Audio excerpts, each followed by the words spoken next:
Hello, everyone out there in Tampa Bay and beyond. This is James Knowles coming at you for the RBLR Sports podcast. I am here tonight to cover the Rowdies, like I Yep. usually do, and I am here tonight back with my usual co-host. We appreciate Parker joining us last week, but Carlos is back in the house, and by that I mean his own house Yeah. in Yeah. DC. So he was down to watch the game with us at Al Lang Stadium and has flown back to climates up north. And now we get to speak with him again about what I think is probably going to be a very good game for all of us to discuss. Yeah. Carlos, Yeah. how are you feeling? I'm thrilled, James. It was a blast to be back home in sunny Tampa, Florida. Wasn't necessarily beach weather yet, which was a little disappointing. It was not, the water was still a little chilly, but it was nice. DC's nice right now too. The sun's out. It's a beautiful day. It's not too cold. Just got back from the gym. Feeling fit, feeling excited, feeling like I burned off some of the calories from the beer this weekend, and the $3 Mick Ultras before the game at the Fan Fest, which was a great time. Thought they've been doing a good job doing some fun fan engagement pregame. Mm-hmm. Um, Outside of Al Lang, it was a great time. I mean, we have so much to talk about in this game. Truly, there's so much on the field. But it was just great to be back at Al Lang with 6,000 plus of our favorite people. I think the final tally was 6,267. So not our best home opener by any means, but certainly a solid crowd to bounce back from the lighter crowds we had last year with the season we had. So I think a good start. I think hopefully there are bigger, even more vibrant Al Langs as the season progresses. But we had a really, really fun atmosphere and a packed supporter section, which was really fun to see. James, how are you doing before we talk about this game? What's going on down there? Uh, Nothing much has changed. We have a Rowdies game coming up this past week, and obviously coming up this weekend again at Al Lang Stadium. So this is the first time I'm going to say it. I'm going to say it multiple times. Get your tickets this Saturday to see Yeah, the Rowdies again. We yeah, are, folks. It's early days, but I think it's safe to say we are back. I think it's pretty safe to say that right now.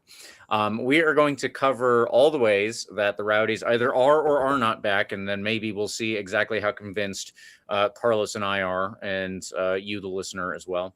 But there's a lot to get into, so we might as well jump in. As I said, this past weekend, we won again 3-0 against Pittsburgh Riverhounds. If you are unaware, Pittsburgh Riverhounds are the current champions of the USL yeah, Championship. They yeah. won last year at the end of the playoffs over Tulsa, which I did not expect, but they are the reigning champions. So we beat them 3-0. That doesn't mean that we are the champions of the USL Championship yet. Not yet. It's too early to say that, but I do feel really good about this game. And we're going to get into all of that, as well as Yeah. this preview for the Loudoun United game on Saturday evening. So stick around. We'll get to everything here. Like and subscribe to us on YouTube, any major podcast platform. And of course, please follow RBLR Sports on all your social medias at RBLR Sports. Yep. I will do the quick recap, and then we will jump into the questions here. The starting 11 was Jamali Waite, Dion Akoff, Brian Schaefer, Nathan Dos Santos, Charlie Ostrom. In the defense, Lewis Hilton, Max Schneider sat behind Sebastian Cruz, Pedro Dolabella, and Russell Cicerone, with Marco Micheletto as the supposed striker up top. I don't think that he always played that role. I think it was Dolabella who was probably the highest at times, and Yeah. Micheletto kind of switching with him as the play dictated. Obviously, Pedro Dolabella has a lot of height to him, and he's pretty good on the ball, so he is able to kind of play as a hold-up striker when needed, and I think it worked out here. So, yes, we dominated in this game and struggled to score all of our chances. That's despite having what I thought were a lot of good chances to score. Yeah. We only scored our first goal late into the first half. At 45 plus 2 minutes. So Mhm. in stoppage time there. Even despite the missed chances that we had, we still got 3 goals in the end, which is obviously pretty good. And that will lead us into our standings here. The Rowdies are third in the Eastern Conference after 2 games. Lou City and Hartford are ahead of us right now. Why? Because Lou City and Hartford have each played 1 extra game. So let's go into the standings for the Eastern Conference. Lou City sit on 9 points, Hartford on 7, the Rowdies obviously on 6, the Battery are also on 6, and then behind us there are 4 teams each on 3 points. Out west, very interesting. Oakland lead with 7 points. San Antonio also have 7 points. Sacramento currently have 5. Orange County have 5. And then there are another 3 teams behind them on 4 points. So yeah, it's early days, obviously, 3 or 2 games, depending on which team has played. There is also the labor situation to keep in mind, and I want to keep highlighting this, obviously, each week. The Rowdies started this game with a minute of non-motion, and then they started the second half also with a minute of non-motion. I think that was something that they did across the USL Championship. So effectively, the players are trying to extend their protest on the field, maybe get more eyes on it. And I think that anybody who listens to this podcast probably knows about that, but maybe there were people in the stands who did not know about the demands of the USL Players Association. Maybe they looked it up because of this protest. Hopefully they did. But either way, during that protest, all of the Rowdies fans, at least those that I could hear, a good majority of people, it seemed, in the stadium chanted "Pay the players." I just wanted to point that out. It seems like a lot of people are in solidarity with the players, and I would say I personally do, give them what they're owed, because they are the product, let's say. In our own standings, let's highlight that really quickly before we jump into the questions. Carlos and Connor, our writer, each have 4. Parker, our writer, and our producer Eureka each have 2, and I finally am on the board with a singular point. But I did predict a win. I guess that was relatively easy to do at this particular point. Yeah. So, Connor was the only one that got the score right. He predicted the 3-0 win last week, but we all predicted wins, so we all at least got 1 point. Exactly. There you go. So Carlos and Connor each benefit from having predicted a correct score and a correct result without getting the correct score so far in this very early season. Let's get into our questions now and go over this game. For me, honestly, the 45 minutes in both the first and the second half flew by. This was a really good performance, and I didn't want to, as I said in the post-game press conference, I didn't want to blow smoke up the coach's bum for everything that happened in only the second game of the season, but it was very positive. So we're going to get into everything, including that post-game press conference. I'm going to turn it over to you, Carlos, here. Been talking for a little bit. Let's get your impressions on this game versus Pittsburgh Riverhounds. Yeah, James, you've been waffling. Let me talk. Jeez.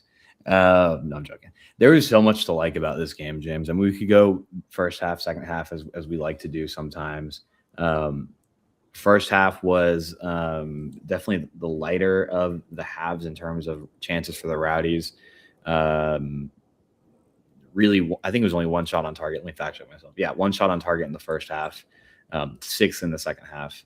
I'll point out that across the entirety of the game, Pittsburgh managed to put together 0 shots on target. Incredible work from our midfield back to our back line. I think you give credit as well to the attack as well. Just an insane amount of pressure throughout the game on Pittsburgh's back line and midfield. And I think they were forced to play a lot of balls that they wouldn't like to otherwise.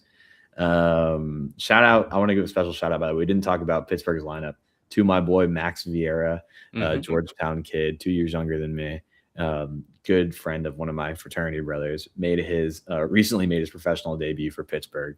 And started in this game against the Rowdies. So it's really special for me to see one of my friends out there, which is insane. I think he was struggling with the pace of this Rowdy squad, though. I mean, it was insane, James. We've talked about this younger team that we've put together, right? Like there's a lot of youth in comparison to the last few years. That being said, we've pointed out guys like Dion Akoff as maybe being a question mark, right? 34 years old on the right side of the field. We didn't really know a ton about him, but the preseason reports were that he was in great shape and he was able to run up and down the field. And I think you saw a lot of that in this game as well. So I wanted to highlight that because I thought he was really, really interesting to keep an eye on as we progress in this early part of the season, right? There's so much to like about this game, James. I don't even really know where to start. I took some notes about the things that I loved, some things I liked, some things I'm intrigued by going forward. So I'll just mention a couple of things really quickly before we talk maybe about the goals specifically. Loved Russell Cicerone in this game. Okay. Incredible performance. We talked about how exciting he was in preseason. I wasn't really aware of his pace, to be honest. I always kind of considered him like a kind of in the box kind of guy in the right place at the right time, kind of attacker. It never really occurred to me that he'd be so quick on the wing as he's been for this Rowdy squad early on, including preseason. He's exciting. He dribbles quick. I mean, he gets down the field. He's physical. He played hockey growing up. Like, he likes to take guys on, to put a body on someone. Like, he's a dog, man. He's 31, very much in the prime of his physical prime. Goal and an assist, obviously, in what was a beautiful first goal, served in by Marco Micheletto, put on the money by him, Russell Cicerone, beautiful header. And then he was involved in that transition play to score our second goal of the night from MD Myers off of a pass from Cicerone. Beautiful little through ball in off of a counterattack where Brian Schaefer stepped up, got involved, cut out a pass, and then left it for Cicerone to run way down the field, play a beautiful little ball to MD Myers, who had an insane finish, just a perfect finish. Like, right there, I mentioned three guys, and I loved every part of their game on this night too, right? But Cicerone was special that night, but so was MD Myers. I mean, he came off the bench, and we realized pretty quickly that MD Myers is probably going to be who we all thought he was going to be. His first appearance in the regular season, comes in, immediately makes an impact, scores his goal, gets an assist later on to another guy who's going to come in and immediately make an impact. It's insane, James, that we've been able to bring off the bench MD Myers, Evan Conway, Louis Perez, who I thought was really interesting on the night. It's not even mentioning Carson Henderlong, by the way, who had a great preseason for us. Quiet 6 or 7 minutes at the end of the game. I'm in awe. Like, it was awesome. It was a great first home game. There was nothing to dislike. Jamali Wade didn't really have to do much, but he was there when he needed to be there. Yep. Also, coming off his bench, I'll just highlight, coming off his line, I want to highlight really quickly. He did that multiple times to clear the ball when Pittsburgh were threatening to threaten, is how I'll phrase it, but not actually getting close enough to do so. I'll mention one other area I loved in my notes separately here, was the back line as a whole. Incredible. Brian Schaefer for me was kind of a wild card because, again, to be completely honest, it was a name I had no familiarity with. Some sickos like James might have been really in tune with USF soccer and remember him from his days there, but I wasn't. I know he is with FCC over in Cincinnati on loan, and they have high expectations for him. Sent him out to a good club like the Rowdies to get him some minutes. And he's been so impressive in these first 2 games. It's going to be really, really hard for me to just take him out and plop Leland Archer back in whenever he's ready to go. You know what I mean? Yeah. This game was awesome. Who do you take off then? Yeah. I mean, Brian Schaefer has been so perfect is a strong word, but there was nothing to say about him in that first game or second game to knock him. Just a solid defensive performance from him in these first 2 games of the season. By the way, that first goal we had in Birmingham was off of his long throw-in, which we've been working on. Anytime there's that throw-in kind of on that opposite side of the field, Brian Schaefer's making his way down there and throwing that ball like a quarterback right into the box. When I was down at the Rowdies training facility on Friday before the game, they spent a few minutes working on set pieces like that. It was insane. It was fun to watch a set piece off of a throw in. Anytime we're down on the other side of the field, we have like a faux corner at this point with this guy. So a ton of stuff to like about him. Dos Santos was so solid. Ostrom, I already talked about Akoff, right? Ostrom was so solid, getting down the field, putting in several good crosses that could have ended up in goals. I noted in the 49th minute in particular, Ostrom put a cross in early second half where Micheletto had a shot, Hilton had a shot, and then Cruz had a shot. It was bam, bam, bam, saved by either Campuzano or the Pittsburgh defenders just like getting in the way of the ball, scrambling last second. He put in a beautiful ball there. So back line as a whole, I read this, James, as like either like a 4-5-1 formation or like a 4-3-3, depending on the moment in the game. Mm-hmm. I liked our back four a lot. It was really, really fun. It was got upfield when they needed to be, got back and cut off the passes from Pittsburgh when they needed to. It was just, they're young, with the exception of Akoff, but Akoff looks like he's 23 out there. Do you know what I mean? I didn't want to interrupt when you mentioned him, but because I already had, but Dion Akoff, I said at the beginning of the year that I expected us to go and get one other possibly starting caliber right back, just because he's 34, and I expected him to probably start a lot of games, but maybe not all of them. I forget what I said ever questioning Dion Akoff. If he's got injury problems that come up over the course of the season, that's one thing. But yeah, Dion Akoff is perfectly acceptable as the starting option for the vast majority of this year. Maybe we'll get some spot minutes from Sebastian Cruz, who has played there. Maybe we'll get some spot minutes from Alex Rodriguez, who has played there. But Dion Akoff, good to go.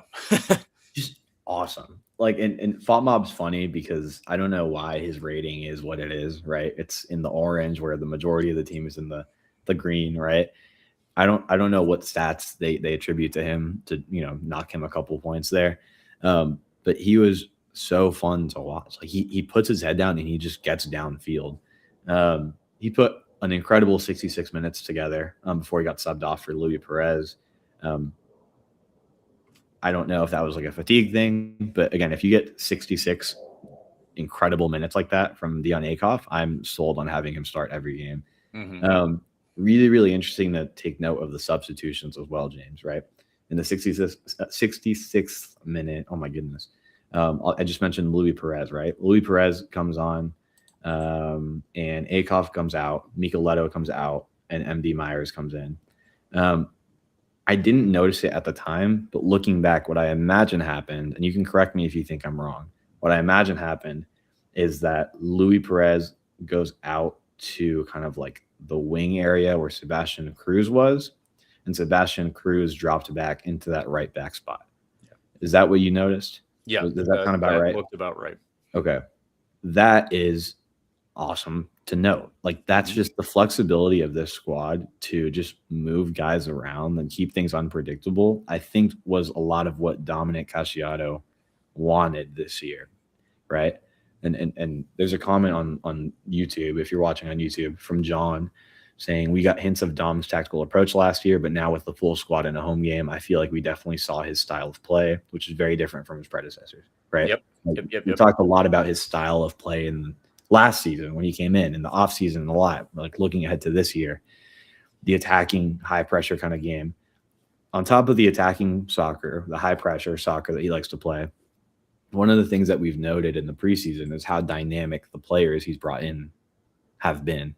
I talked to him on Friday. I threw a quote that he shared on my Twitter account at CarlosCPA10, retweeted by at RBLR Rowdies. Follow them. Where he talks about like that being an intentional emphasis, right? Getting guys who can play 2 or 3 different positions really, really well versus getting a guy who can play one position really well. Like, that's helpful. And you see that because you can take out guys, you can take out a right back for like an attacking midfielder and then move guys around to make it work. It's so fun to watch, right? MD Myers comes in for Micheletto. What happens there? MD Myers goes into that striker role. Dolabella drops back into that area where Micheletto was in, right? Micheletto comes out. Like, you can move pieces around.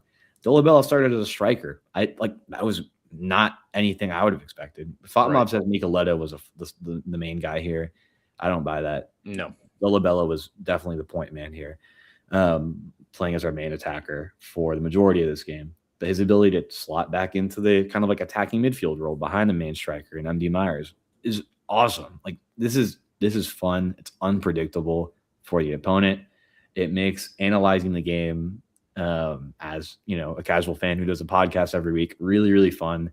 And a little challenging, right? Because we're looking at this lineup and we're like, these guys, maybe don't seem to be in the position that they actually were in for the majority of the game. This is really fun. I haven't even mentioned the duo in the middle that we talked about last week in Hilton and Schneider, right? By this point, I've mentioned everybody by name who touched the field. And I think I do that very intentionally. Like everybody had a great contribution in this one. And it was a really, really fun watch. I don't want to keep talking about everybody and going into detail because I want to save some for James. James, is there anybody I've mentioned here that you want to add on to, or anybody I've missed? I think there's a lot to say about Hilton and Schneider that I haven't really gotten to. You mentioned Akoff, and I jumped in on that one. Charlie Ostrom is another player that I think had a really good game, and I would personally highlight. I think Charlie Ostrom was involved in a lot of plays that led to a lot of really good things. Yeah. Yes, I do obviously like the build up between Max Schneider and Lewis Hilton. Schneider is that man. He is. There are a couple of things that I wanted to highlight, especially from the press conference, and I'm going to have to get to that in a bit here. But Yeah.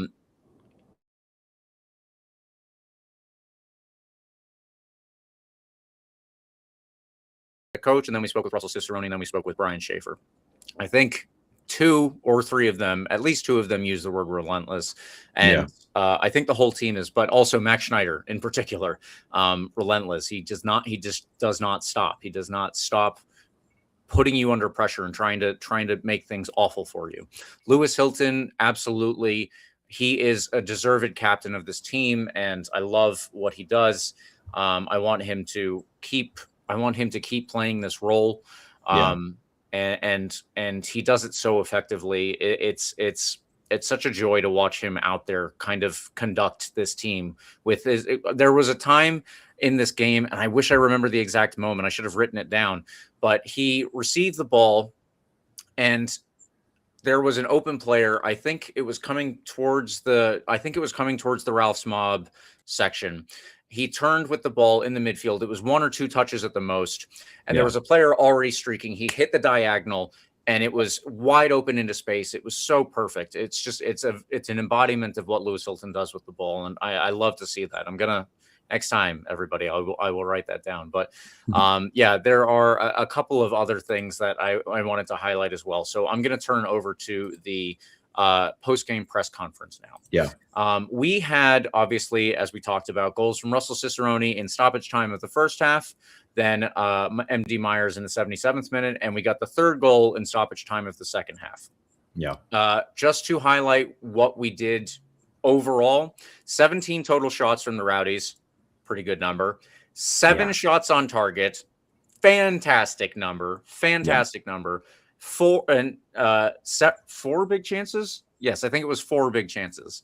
No, 7 big. I'm sorry, 4 big chances missed. Fatmob says 7 big chances overall. I don't know if that's correct, but the point is that we did very well attacking wise, right? We were not connecting on all of those, obviously. And I'll point out that was due to some very good last-ditch defending from Pittsburgh. They slid like a hockey defender would slide to get in front of a couple of shots. And obviously their goalkeeper was very good too. So I just wanted to point that out. We probably could have better luck in certain moments. And despite some very good defensive efforts from Pittsburgh, we were still able to get these 3 goals. James, it was really quickly. Wait, let me add 2 more numbers to the numbers while we're talking about stats really quickly. Shots inside the box, 11-1 in favor of the Rowdies. Touches in opposition box, 24-5. This is, again, we're not talking about some bum team, right? This is a Pittsburgh team that had some movement in the offseason, right? Sure, it's not maybe entirely the championship winning team from last year, but there's a lot of talent and it's an attractive place to play after winning a title. It's a really, really talented squad that we talked about going into this game. and that you and Parker talked about last week. These numbers show an absolutely dominating performance that maybe didn't feel like it in the first half for this game, but by the end you felt that way. Anyway, Exactly. take it away. Exactly. So the one thing, though, obviously, we did not get a goal very early on. And this was something that both of the players and Coach Dominic Casciato highlighted in that press conference. They said the first 15 minutes were not going the way that exactly the Rowdies wanted. Okay, fair enough. They made a little bit of an adjustment. And I tried to get a little bit more information on exactly how they went about that. They were not as forthcoming as I will hope. For future press conferences, if anybody from the Rowdies organization is listening to this, I would just give me the tactics talk. I'm not going to try and give it away, but give me the tactics talk. Anyway, point being, they changed things up and they started to get more of the results that they were looking for. However, obviously, we did not score. So something that Dominic Casciato highlighted, and this is where I really wanted to take our conversation in relation to this game against Pittsburgh. He brought up in the post-game press conference, and you can find this on our Twitter account. Our producer Eureka cut the clip and shared that. So, I mean, it shouldn't be on Twitter. It should be on all of our social medias, obviously, but you can find it there. Dominic Casciato mentioned how we had not scored. And so there's this famous thing in soccer, Sir Alex Ferguson, when a game was getting towards what he would call squeaky bum time, which is at the end of a half, usually at the end of a game, when you're feeling a little iffy, you're not exactly happy with how things have gone. You want it to be a little bit better. He would point at his watch and let everybody know it's Fergie time. That's when you need to step it up. That's when you need to focus, dial in, and let's try to get a goal before the whistle goes. And we did that twice in this game. So he mentioned Fergie time, and he said that he was hoping to get a little bit of Tampa time coming forward. I don't know if he prepared that. He said that he didn't, but I hope as well Coach Dom has just coined a term for us here. Maybe the other thing that I would hope for, though, I guess, is more goals early on so we don't have to worry about stoppage time goals. But yes, that was something that I really wanted to highlight. This game was very positive, very dominant from the Rowdies, relentless, all of those words that we've used before. Yeah. But there's a little bit of culture being instilled very early on, in my opinion. And the culture, obviously, is the work rate, it's the effort and the energy that all of the players are putting in all over the field. In addition to that, though, I think that this team feels different. I think that this team has a different belief about them, and that comes with all of the energy and effort and everything that they've been putting into. They have to believe that they are able to go and get goals, even in moments when it's not likely, even in moments when they're running out of time, let's say. And if he points at his watch, it's Tampa time, we're going to get some more goals. That's my hope for this year. I really think, as I said, it's a cultural shift, and I think that it's getting implanted really early on with this team. This is exciting. It's early, I know that, and we don't want to get carried away, but maybe a little bit, just a little bit carried away with our Tampa time. I remember, I think it was Mark that commented on our Instagram post with that graphic, who mentioned he wouldn't mind some goals between minute 1 and 44 and 45 and 88, though. So we don't have to wait till Tampa time to score a bunch of goals, but if it happens, go for it. I'm excited. You're right. You talked about the culture and rebuilding kind of the belief, right?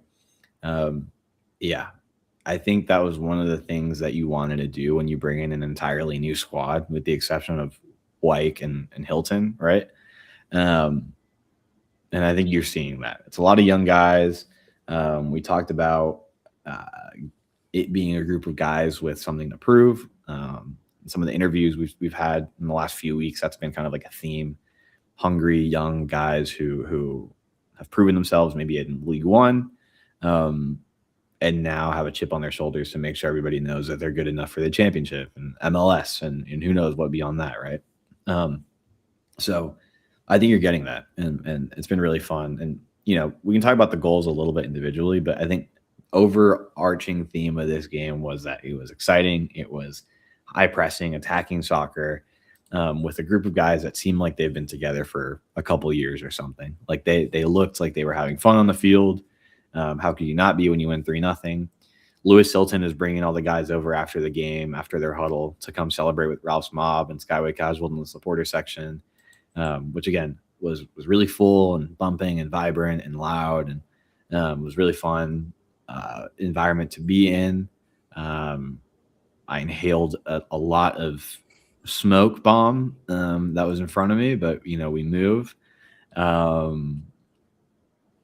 But yeah, I think the highlight for me at the end of the game was, on top of the Evan Conway goal, was seeing Lewis Hilton bring the guys over, bring the new guys over, and come over. And the end of the game chant was, "We love you, we love you, we love you." And everyone knows that, right? So the players who, maybe have been around their different clubs and finding their place in American soccer, seemed like they've been here forever. They were singing with Ralph's Mob at the end of the game, jumping around, jumping, throwing their arms up and down. Like, they were having a blast. So that was really cool to see, as someone who's been curious about how these new guys are going to gel together, right? How that chemistry is going to look, or how that chemistry is going to come together over a number of weeks. Like, I was really, really interested to see what that would look like in our first home game. And you're right. I think there's plenty of reason for Rowdies fans to maybe get a little carried away, get excited. Like, go for it. You have the right to be excited about this team. It's early. There's going to be, even the best team, right? If we go on and finish in first or second place in this conference, there's going to be moments where we have a 2-3 game, bad streak. It happens. But it seems like this team has the character to, what's the word? Like, kind of the grittiness, right? Like the young grittiness, kind of chip on your shoulder attitude to go out and bounce back from something like that. So if we never lose a game ever again this season, I'd love it. But it seems like if we come across those challenging moments in the year, this will be a team that can bounce back. The character of the guys looks great on the field. Yes. Yeah, there was a lot to be excited about. Again, we haven't even talked about all that much how MD Myers and Evan Conway came off the bench and immediately made an impact. That's awesome. MD Myers in particular, we talked about him as kind of being the splash signing of the offseason. Probably the most dangerous attacker in the league. He comes in his first game with this club in regular season in front of the 6,000 fans and whatnot, trying to make, a good first impression with the folks in LA, and immediately lived up to, the hype, right? Got an assist later on the Evan Conway goal too. I'm repeating myself. There's so much to be excited about. The idea of bringing Evan Conway off the bench and Carson Henderlong off the bench is crazy and exciting. It's an insane wealth of talent to be bringing off the bench in the 60th, 70th, 80th minute. So, yeah, this was a fun one, James. This was a fun one. And I think one that Rowdies fans needed, right? It's been a tough run, overall last year, and maybe the year before. Things were still also not as good as we would have liked. Maybe dropping more home games than we've been used to in the past few years. I think this is going to put us. This is a game that put us back on, the winning path. Got the fans behind them again. Got the mob and the casuals singing and smoke launching and tifos up, and it was fun. It was a really good time. So that's all I got to say on this game. Beautiful goals. Marco Micheletto, beautiful cross to Russell Cicerone for, by the way, his 70th career goal. Shout out to Cicerone for his 70th goal this weekend. 59th minute. No, that wasn't the goal. 77th minute was that defense to offense transition. Played a beautiful counterattack with Cicerone carrying the ball down the field, threw ball to MD Myers with the lovely little chip goal. It's been a while since we had a really, really dangerous counterattack like that. Love to see that. And, of course, at the end of the game, Evan Conway comes off the bench, gets a goal off of a chaotic scramble where it seemed like every Rowdies attacker got a touch on the ball, which was awesome to see. Ultimately ending up with MD Myers driving across into the box and Evan Conway putting his foot on it to drive in the third goal of the night. Those were your three goals, James. Rowdies win 3-0 and get their second shutout of the regular season, officially tying the 2025 Rowdies for shutouts in the regular season, who had 2 shutouts all season last year. The 2026 Rowdies already have 2 in their first 2 games. So fascinating. License to get carried away, but only a little bit. Only a little bit. Yeah, you have the right to get excited and get carried away with this team. If you fact check me and you find a 3rd shutout, I'm gonna put a footnote here just before you correct me and tell me I'm wrong. It was the 3rd shutout was the Jägermeister Cup shutout against Naples down in Naples, not league play. So don't go and correct me because I'm right, James. This is awesome. You have a reason to be excited. You have a reason to get your tickets for the game this Saturday against Loudon, who we'll talk about in a little bit. But I think we have an opportunity to really build some momentum here and go 3 for 3. So awesome game. Awesome. All right. Well, Carlos, with that, I think that we can do our final part for this review, which is the man of the match. And in all honesty, kind of picks itself. There are a ton of good players, and if I were going to pick based on just the player that I liked the most out there before 75 minutes, I guess that would be different. But yes, there were 2 players that had a goal and an assist, and it's hard to leave them off. So, Carlos, I will turn it over to you to pick your man of the match before I go with mine. Yeah, mine's easily Russell Cicerone. It's hard for me to say otherwise when he had the impact he had on this game. Obviously, the first goal with a beautiful cross driven in from Micheletto, beautiful assist on the second goal to really start to put this game away. But he was involved throughout the game. I mean, he was exciting. He dribbles the ball well. He gets downfield and was a true catalyst for this attack. I'm looking forward to continuing to see all the best he has to offer this season. Scoring a goal, by the way, against his former team. A number of former Pittsburgh guys on this Rowdies roster who played against their former team this weekend. Cicerone probably being the nightmare of Pittsburgh on this one. So lovely to see. Thanks to him for a great game. He's my man of the match. And mine was MD Myers. As I said, if I had chosen somebody from before roughly the 75th minute, then maybe it would be somebody else. But when somebody gets a goal and an assist and they do it in 15, 20 minutes, they're going to get the shout. So there you go. Russell Cicerone, MD Myers. I tried to say Russell Myers, but that is not quite correct here. They are our men of the match.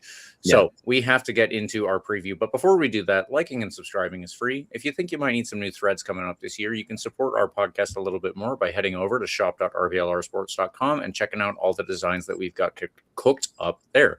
There will be a link in the description. And if you like something you see, or when you like something you see, you can use the promo code COYR for 10% off. Our producer Eureka has told us that we should already be prepared to see somebody, don't know who, but somebody in the stands wearing an RBLR Rowdy shirt. So looking forward to that. And hopefully there will be more of you doing the same.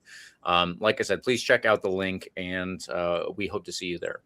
We hope to see you this weekend, in fact, when the Rowdies take on Loudon United at Al Lang at 7:30. Get your tickets. Now, let's get into this game here and talk about Loudon United a little bit. Their record is not great so far. They have lost at home to Pittsburgh, who we just beat, won in the Open Cup versus an amateur side. Okay, fair enough. And drew against Miami. I wouldn't say that this is the best Miami team either, but, it is early, so maybe Miami have some surprises up their sleeve as well. I don't know, but it's a possibility. As I said, they're not doing particularly well at this particular moment, even if it is only 3 games in. They sit on 1 point after last weekend's home game against Miami, that 0-0 draw that they had. I want to go through the likely starting 11 and see exactly how close we get it coming up this weekend. Adam Beaudry on loan from MLS side, I believe Colorado Rapids, will likely start in net, and he will be behind, I believe, Sal Mazzaferro, Bolu Akinyote, and Noah Adnan. There are 2 names in there that might be a little familiar. Sal Mazzaferro is a former USF Bull. I believe he was there all 4 years, if I'm not mistaken. And obviously, Bolu Akinyote has been a thorn in the side of the Tampa Bay Rowdies for ages now. I mean, I think he's only 30 or 31, but it seems like he's been bothering the Rowdies since the 75 era. I'm not entirely the midfield is likely to be Richie Amon as one of their wingbacks. James Murphy, Sean Young, and Kwame Awua across the midfield, sitting behind. At least last week, it was Jack Panayotu, Archimedes Ordonez. Excuse me, very interesting name, Archimedes Ordonez, and Dorlife for Ulfarsson. A lot of difficult names in there, but we got to get through them. Carlos, I believe you might be a little familiar with Jack Panayotu, but that is a name to highlight there. So there are just a couple of goals scored so far. Sean Young and Ulfarsson each have 1 goal. Richie Amon has their assist in the league. And there are obviously a couple of other players that could work their way into the starting 11. They are also working under a new coach, just like Pittsburgh. So I wanted to highlight that. This coach, not one with a ton of head coaching experience.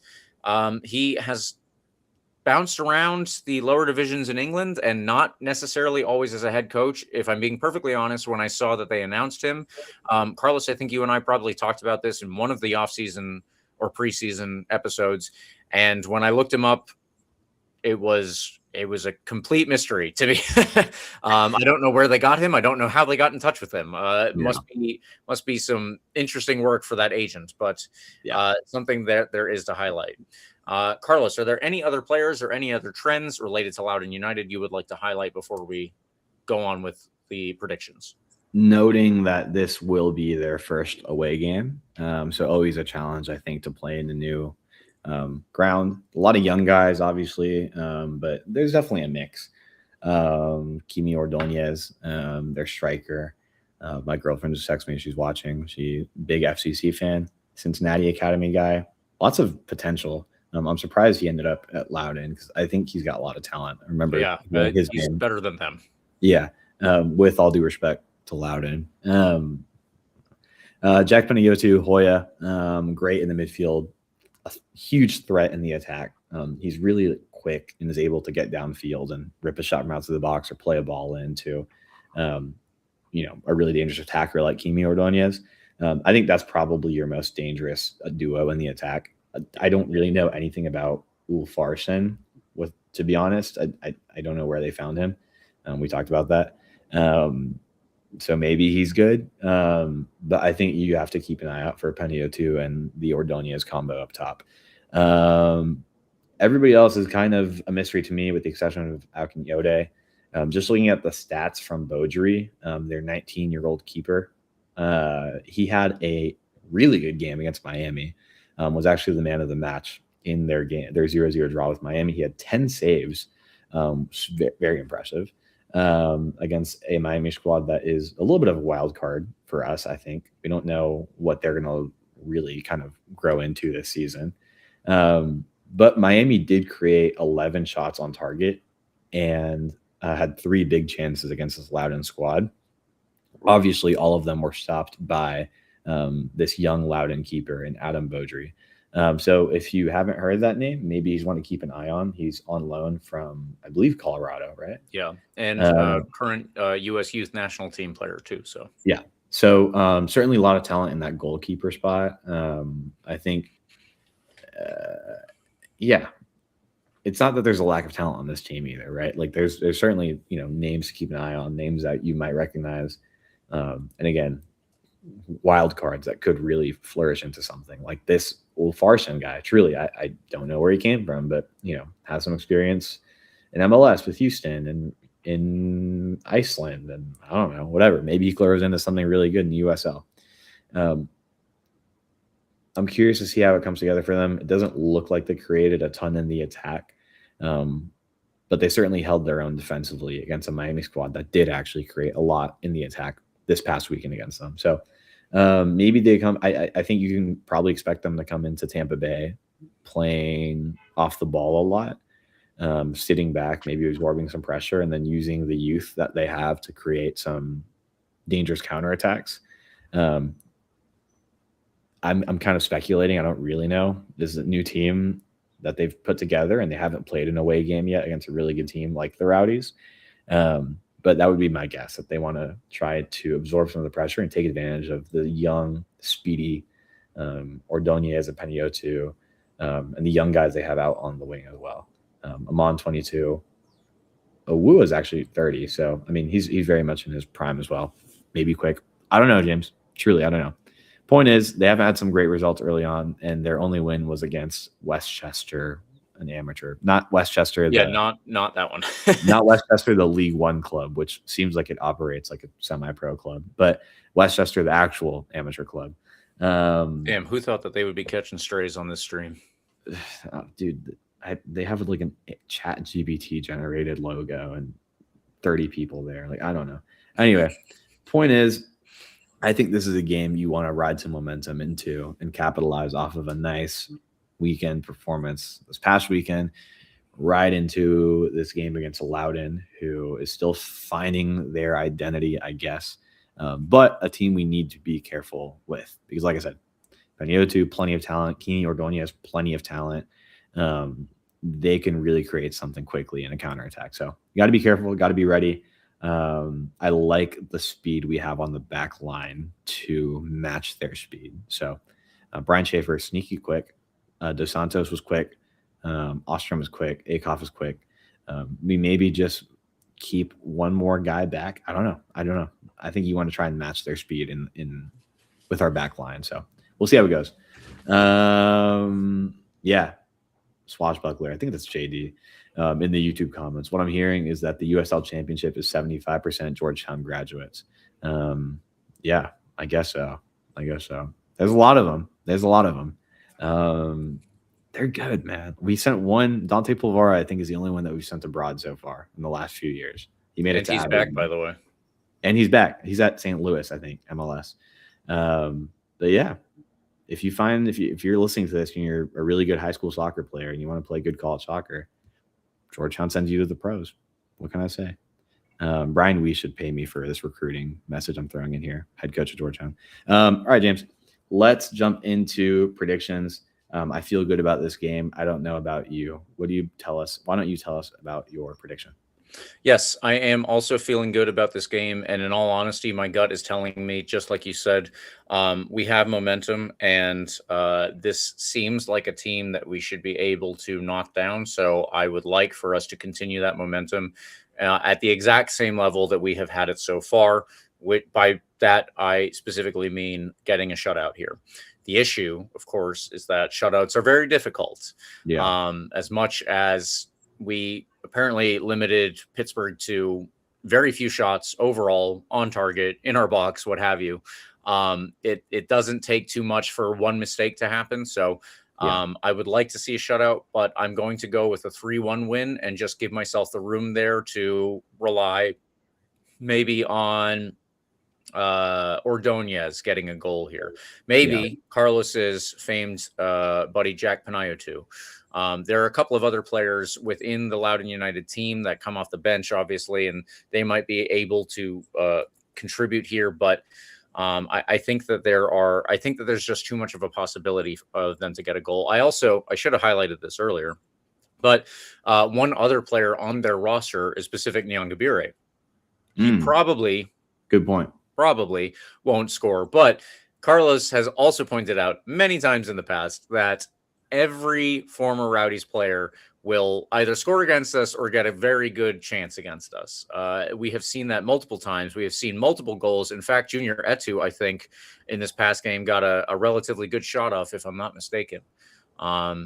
Maybe it was a yellow card. It was something along those lines. But yeah. So just keep in mind, they do have a former Rowdy. There's the former Rowdy's curse, if you want to put it that way. And there's every possibility that one of their sneaky shots is going to sneak right in. Yeah. And so I'm going to give myself that room and give ourselves a 3-1 win. Yeah. By the way, they also have another former Rowdy, Ethan Bondre, who hasn't. I don't expect him to score. Yeah. I would be shocked if Ethan Bondre scores. That would be concerning. I think for both sides here. Why is Ethan Bondre scoring the goals for Loudoun? Whatever. Yeah, I think you have a good prediction. I like that. I like where your head's at. I do think Pittsburgh and maybe Birmingham as well probably had better attacks than like better attacking talent than this Loudoun team, which makes me inclined to roll with another shutout. But I think you make a good point about not 3 shutouts in a row to start the season would be kind of ridiculous. It'd be great, but ridiculous. Yeah. What was I going to say? Loudoun, also another player who's haunted us in the past, has rode their bench in the last couple of games. Elvis Amo, 34-year-old striker, sitting on the bench for them. He came in this 87th minute for them last game, so maybe someone to keep an eye on as well. It doesn't seem like he's going to be a huge factor, but someone who's haunted the Rowdies at Elling before. Still remember that game against Hartford, where they had like 11 guys rostered, and they somehow scared the hell out of us with that game. Elvis Amo took on the whole team by himself and decided he wants to be a hero that day. So hopefully not this time. But like I said, I do feel like we can ride our momentum into this game and get another good performance. I'm going to go with another shutout because why the hell not? I think we keep them off the board. I feel like we're going to have a lot of ball on this one, and we win this one 2-0. And I don't say more because this Loudoun goalie seems to have a pretty good I don't know. He's talented. I don't know where I'm trying to go with that. Yeah. Just looking at the numbers, like I haven't seen him play, but it seems like he's a threat, and it seems like we'll have a lot of big chances missed, quote unquote, because of him. But who knows? Maybe it's a blowout. Maybe it's not. Maybe it's close. I really do like your prediction, James. I think 3-1's a healthy prediction. But I'm just gonna keep rolling with the defense. I talked about how much I like them, so I'm gonna go with another shutout and go 2-0 Rowdies. I would really like us to get another shutout. Don't get me wrong. I'm hedging my bets a little bit here. And by bets, I mean our little prediction game. But everybody, we are working on getting a real punishment lined up for the loser of the 2026 prediction game. Eureka has got some ideas in the works, and we're gonna figure out whether it's Carlos, myself, our producer Eureka, or our 2 writers Parker and Connor. We're going to get something lined up for this one. Speaking of the other people in this game, Eureka, our producer, has also gone with a 3-1 win prediction. Parker, the writer, has gone with a 2-0 win prediction, and Connor, the writer, has gone with a 2-1 win prediction. So yet again, everybody is in the W column. I honestly assume a W is likely in this case. I don't want to get too ahead of myself, but That's a strong word. I understand that it's a strong word, but I think that it is. It's just the margin, obviously. It could be 1-0, and I'd be happy to take it, and that would also be another shutout. But that's where we are. All right, let's get into our extra time segment. Wanted to highlight Dominic Casciato already named the USL Coach of the Week. That was pretty quick, and it happened in the Rowdy second game. In addition to that, Russell Cicerone made the Team of the Week, and MD Myers, who started on the Rowdy's bench, was named to the USL Team of the Week bench. So I guess that's rather fitting. Carlos, are there any other things you want to add for our extra time? One more very important thing, and this ties into why I like your prediction of potentially conceding a goal here. Jamali Waite joins the Jamaican national team this week for their qualifying playoff game. That's very important. Thank you for highlighting that. This Thursday night, I want to say it's 11 p.m. Let me fact check myself. Sorry. It is late because it's in Mexico. So everybody who's watching this, it will be later than you would hope. 11 p.m. against New Caledonia. Jamaica versus New Caledonia down in Mexico at El Estadio Akron, home of, I think, the Chivas. This will be a really interesting game to keep an eye on. I think Jamaica probably has it in the bag. And then they go on to play, hypothetically, against Iraq. Is it Iraq? Yeah. No, sorry. Wouldn't it be the winner of Bolivia, Suriname? I don't know. Oh, no. Jamaica will play DR Congo if they beat New Caledonia. There you go. Yeah, Jamaica, if they beat New Caledonia, big if, but I think they have it in the bag, would play New Caledonia. Would play DR Congo. Dr. the other, Congo, as I keep reading it. yeah. And then the other knockout game that evening is Bolivia Suriname, with the winner playing Iraq. There's also a number of European knockout qualifiers that afternoon as well, so just keep an eye on those because it's always fun. People really playing their hearts out with the last chance to qualify. But more importantly for the Rowdies, that means that Jamali Waite is away from the team this week, playing for Jamaica. Maybe not getting on the field, but we'll see. Against New Caledonia, and then hypothetically, hopefully, potentially against DR Congo. Do you know when that game would be, James? I don't know the timing of it, but it is on the 31st. Yeah. Both of them are on the 31st. I think that the DR Congo game will be the first of those ones. Yeah. So possibly those will be within a time when anybody who is listening to this will be able to watch it. And obviously that would be great for you, me, everyone involved. Yeah. So Jamaica this Thursday against New Caledonia, with the winner of that game going on to play DR Congo in 7 days, which would be next Tuesday evening.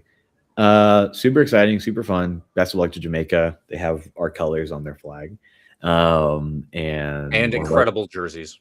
Incredible jerseys, and one of our players representing them. In fact, our starting goalkeeper. So, best of luck to him. That would be really, really fun to see a Tampa Bay Rowdy at the World Cup.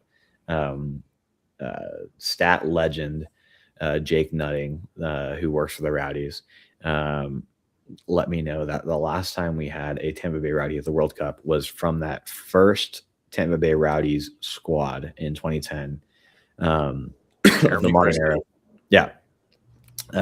So hopefully we're looking for our number 2 here. Cross our fingers, everybody. Cross our fingers. Go Team Jamaica this week and next Tuesday, hopefully. But again, more specifically more close to home, that means Austin Pack gets a start this weekend for your Tampa Bay Rowdies. Jamali Waite back before the following weekend, win or lose, to be ready for that game. So, that being said, right, I think that's maybe why I like your prediction as well. Maybe we can see the goal because there's just some, new chemistry with another keeper stepping in. But again, these guys have been training together now for a number of months, and I'm sure whether it's Jamali or Austin Pack, I'm sure it's new chemistry to be built either way. So hopefully our backline holds up and we can get that shutout from my prediction. But I just like shutouts in general. So I do, by the way, like Pack. I think he's a really good goalie with a great resume to him. It's not like he's just any backup keeper. And we talked about this offseason, that we were maybe looking for a really quality backup keeper, understanding that Jamali Waite might be out for a little bit between this and then hopefully the World Cup itself later this summer. Pack looks to be a really, really, really serviceable keeper who hopefully has a great game this weekend against Loudoun. Okay, that's extra time. I don't think there's anything else. You mentioned Dom, Coach of the Week, and then Cicerone and Myers on the Team of the Week. I think that's all we got, James. This was a fun episode. It's fun to talk about a really, really exciting Rowdies win, especially at the beginning of the year. There's so much excitement, so much to look forward to. Even outside of the Rowdies, now we can root for Jamaica this week. It's so fun. I love soccer, James. What a great sport. Absolutely. Petition to our overlord producer Eureka to change segment 5 extra time to Tampa time. We'll see how that goes. I'm sure people over in Pinellas County will complain about that, but we gotta put in the petition regardless. Thank you, listeners, for tuning in. We always appreciate when you do. Follow us on RBLR Sports. Or at RBLR Sports, on Instagram, Twitter, TikTok, Facebook, Threads, Blue Sky, anywhere, everywhere you are, we are there too. I am mostly on Twitter at RBLR James K. You can use the hashtag AskRBLR, or you can reach Carlos at Carlos TPA10 on Twitter, and also Instagram, but there's not really much Rowdy stuff over there. And follow us, like James said, at RBLR Rowdies. You can follow RBLR Sports at large. At RBLR Sports on Instagram, Twitter, TikTok, Facebook, Threads, anywhere and everywhere you get your social media content, we're there. And always, by the way, throw in a hashtag AskRBLR question. We love checking those out. We love seeing folks comment live when we do go live, which is usually when we don't have an interview. So most weeks on YouTube or Twitter. YouTube's always the easiest place to chat with us live. So thanks for everybody's feedback there. Love interacting with everyone. Makes it a lot more fun. So follow us, that being said, on YouTube, subscribe to us, like us on all the podcast platforms, Spotify, iHeartRadio, Apple, Google Podcasts. James, take us home. So for one more week with a great win and hopefully another one in the bag, come on, you Rowdies.